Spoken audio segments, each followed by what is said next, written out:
How not to lose over 1 million US dollars in 17 months because of inadequate, incomplete, and inaccurate market research.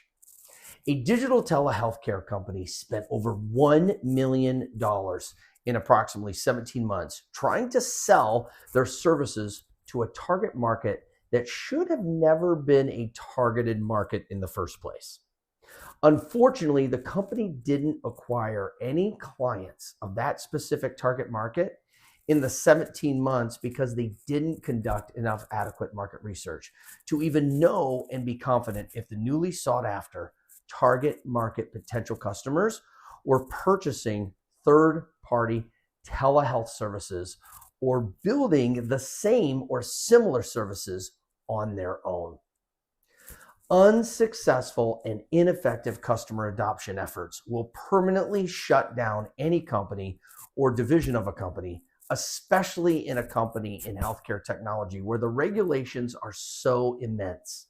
The mistakes the company made came down to a form of greediness, which therefore took on the identity and actions of prospecting very attractive, larger, more difficult, but higher ticket contractual targets. The higher ticket attractiveness of the newly identified target market prospects created hastiness, which led and resulted in no new customers, equaling no new sales.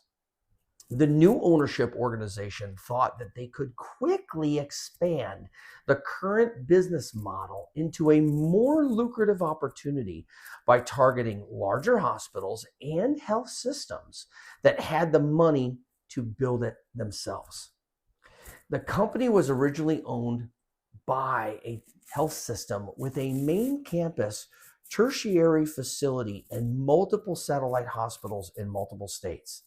Since the 1990s, the company focused on the right target market, which was hospitals mostly 100 beds and under. This led to annual revenue over 25 years of approximately 50 million US dollars. Ultimately, a few years ago, they were purchased and acquired by a private equity firm, and they received an influx of investment money to spend on selected risk-based initiatives. But the only reasonable conclusion was the combined leadership of the telehealth company and the private equity firm that owned them most likely weren't satisfied enough with the current business revenue growth rate and or commercialization model of signing on and growing a continual, substantial, healthy business from their tried and true ideal target market focus hospitals of 100 beds and smaller. The business model of focusing on these sized hospitals was the model they perfected. The normal and customary annual sales revenue amount per contract signed ranged from anywhere $50,000 to $250,000 US dollars, with each contractual agreement lasting 3 years between the hospital customer and the telehealthcare company. Instead of putting all the focus on a 100-bed or less hospital target market and choosing to dominate that specific target market customer on a national level here in the US, they chose to divide their focus and target larger individual transactions of $500,000 to $1 million US dollars in annual revenue per 3-year contract. On the surface, there was nothing specifically wrong or incorrect about that desire. Why not go for a higher annual revenue amount per customer? But if they had taken the time and spent a small amount of money, they would have saved hundreds of thousands of dollars, gaining the necessary intel they desperately needed.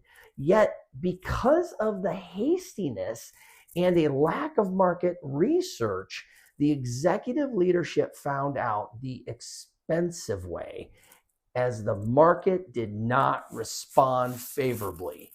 If they would have just interviewed some medium to large-sized market hospitals and health systems, the executive leaders would have concluded to stay focused on the smaller hospitals throughout the US and not divide their attention to a market who wanted to build the telehealthcare services in-house. They hired a handful of very experienced yet expensive business development personnel to focus on specific regions and specific services, calling on the newly focused size market attraction. After 17 months, they shut the medium to large market division down after no sales, no new revenue, and approximately 1 million in commercial strategy activities spent. This was not a good decision. If the leadership of the company would have just made some non-hasty decisions and taken even 30 days to sift through and analyze thoroughly, adequately detailed and effective market research data, they would have saved so much heartache to the salespeople pressured to perform when the targeted hospitals were just not interested in third-party telehealth solutions. Incorrect understanding of market demand based upon specific customer type was the major contributing factor in the failure, because this sized hospital sector just wasn't interested in their offer. To prevent situations like this and other similar types of outcomes, the leadership of not just this company, but any company must mandate adequate, thorough, detailed market research to make sure of the following. Number one, does the product or service fit the market? Meaning, will the people who are being targeted pay and adopt the product or service? Number two, will the cost of the product exceed what the market will be willing to pay? Number three, is the data and pertinent information of the market research coming from reputable sources that are as accurate as possible?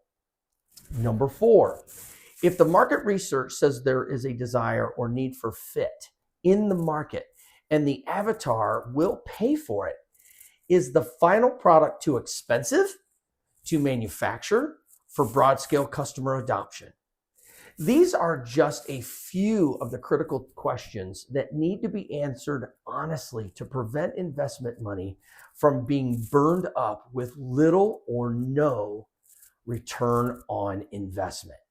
It's a normal human desire to try and grab all the customers in a total addressable and serviceable market, but it is unrealistic 100% of the time. If they would have completed a TAM, SAM, SOM assessment, the leadership and the middle management commercialization team would have arrived at the conclusion to focus on dominating the United States 80 to 100 bed and smaller hospitals in all 50 states, realistically potentially creating a 300 million to 500 million annual revenue company cap. Then when the 100 bed or smaller hospitals are basically tapped out over the next few years, then reassess to see if the medium to large hospitals have a need for the services the company can provide. A little bit of time for adequate market research does cost time and money in the short term, but prevents much heartache and wasteful spending in the long run. And it allows current commercialization activity to keep rolling to ultimately dominate a reasonable capture of the serviceable, obtainable market segment the company goes after. If you want to prevent situations like this in your company, save yourself real money and prevent headaches like this, real life example, click on the link below and download the market research guide to effective commercialization. You will be able to assess if the market research you need to do or have completed will take you effectively to commercialization step number 2.